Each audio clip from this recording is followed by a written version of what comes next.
নমস্কার বন্ধুরা, চলো আজ আমি তোমাদের সাথে এক আনন্দের মুহূর্তের কিছু সময় তুলে ধরি। এটা হলো আমার মেয়ের অন্নপ্রাশনের অ্যালবাম। এতে দেখো আমার মেয়েকে কত কিউট লাগছে।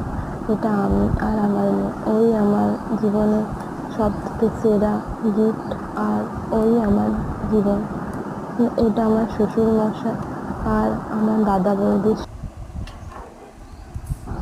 ছোট্ট শিয়া। দেখো পিঙ্ক জামায় ওকে খুবই গোলুমোলু লাগছে। আগে খুবই কিউট দেখতে ছিল। এটা আমার বাবা আর মা, সবাই এসেছিল এই আনন্দের মুহূর্তে। আমার মাম্মাকে দেখছে, চিনতেই পারা যাচ্ছে না। এটা আমার ননদ, শাশুড়ি মা এর ছবি। আর আমার দাদা বৌদিও ওকে নিয়ে এসেছে, কোলে নিয়েছিল। আমার জায়ের ছেলে, এটা আমার জায়ের ছেলে পুচকি, সবাই এসেছিল।